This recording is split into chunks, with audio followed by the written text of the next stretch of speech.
Sir cabinet ಅಲ್ಲಿ ತಾವು ಏನೋ ಹೊಸ ಪ್ರಸ್ತಾವನೆ ಸಲ್ಲಿಸಿದ್ರೆ ಫುಡ್ ಕಿಟ್ ವಿಚಾರವಾಗಿ ಈಗ ನಮ್ಮ ಕಾರ್ಡ್ಗಳ ವಿಷಯದಲ್ಲಿ ಮೊದಲು ವಿರಯ ಆದಮೇಲೆ ಜನ ಕೇಳಿದ್ದಾರೆ 90% ಫುಡ್ ಕಿಟ್ ಕೊಡಿ, ಬೇಳೆ ಕೊಡಿ, ಎಣ್ಣೆ ಕೊಡಿ ಅಂತ. ಫಸ್ಟ್ ಈ ಕಾರ್ಡ್ಗಳು ಪರಿಷ್ಕರಣೆ ಆದಮೇಲೆ ಅದನ್ನು ಕೈಗೆತ್ತಿಕೊಳ್ಳೋಣ ಅಂತ ತೀರ್ಮಾನ. ಯಾವ ಥರ ಸರ್ ಅದು? ಕಾರ್ಡ್ಗಳೇನಾಗಿದೆ, ಕೆಲವು APL ಇರೋರೆಲ್ಲ BPL ಅವರು ಇದ್ದಾರೆ. ಅದು ನಾವೆಲ್ಲ ಎನ್ಕ್ವೈರಿ ಮಾಡಿಸಿದ್ವಿ. ರಿಪೋರ್ಟ್ ಈಗ ಸದ್ಯಕ್ಕೆ ಬರ್ತಾ ಇದೆ.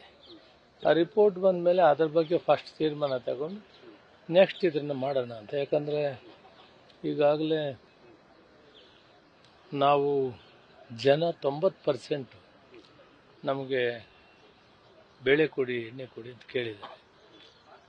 ಸೊ ಇದನ್ನು ಈ ಕಾರ್ಡ್ಗಳನ್ನು ಪೂರ್ತಿ ಸ್ಕ್ರೂಟ್ನಿ ಮಾಡಿ ಫೈನಲ್ ಆದಮೇಲೆ ಈ ಕೆಲಸಕ್ಕೆ ಅಷ್ಟರವರೆಗೂ DBT ನಡೀತಾರೆ. ಹಣದ ಬದಲಾಗಿ ಅಕ್ಕಿ ಏನಾದ್ರು ಕೊಡ್ತೀರಾ ಮತ್ತೆ ಅದನ್ನು ಮುಂದುವರಿಸ್ತಾರೆ ಹೇಗೆ ಅಂತ?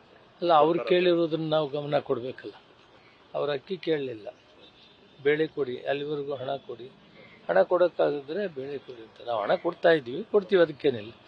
ಅವ್ರು ಕೇಳಿರೋದ್ರಿಂದ ಅದನ್ನು ಮುಂದೆ ಯೋಚನೆ ಮಾಡೋಣ. ಫಸ್ಟ್ ಈಗ ಕಾರ್ಡ್ಗಳೇನಿದೆ BPL ಇಡೀ ಭಾರತ ದೇಶದಲ್ಲಿ ಇಷ್ಟೊಂದು ಹೆಚ್ಚಿಗೆ ದಕ್ಷಿಣ ಭಾರತದಲ್ಲಿ ನನಗೆ ಗೊತ್ತಿದೆ. ಯಾರು 40-50% ಇದೆ, ನಮ್ದು 80% ಇವೆ BPL 80% ಇರೋಕ್ಕೆ ಸಾಧ್ಯವಿಲ್ಲ.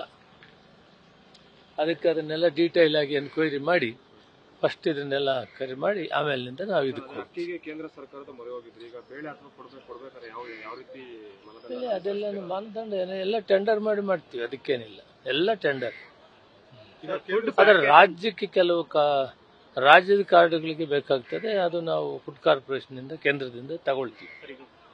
ಈಗಾಗಲೇ ಪ್ರಹ್ಲಾದ್ ಜೋಶಿ ಅವ್ರನ್ನ ಮಾತಾಡಿ ಬಂದಿದ್ದೇನೆ. ರಾಜ್ಯಕ್ಕೆ ಬೇಕಾಗಿರೋ ಕಾರ್ಡ್ಗಳಿಗೆ ನಾವು ಅಕ್ಕಿಯನ್ನು ಫುಡ್ ಕಾರ್ಪೊರೇಷನ್ ತಗೊಳ್ತೀವಿ.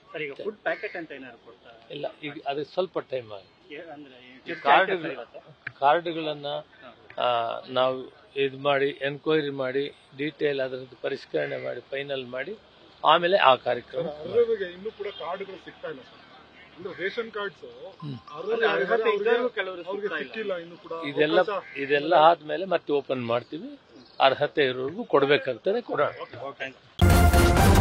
ನ್ಯೂಸ್ ಫಸ್ಟ್, ನಿರ್ಭೀತಿಯಿಂದ ನಿಮ್ಮ ಪರವಾಗಿ.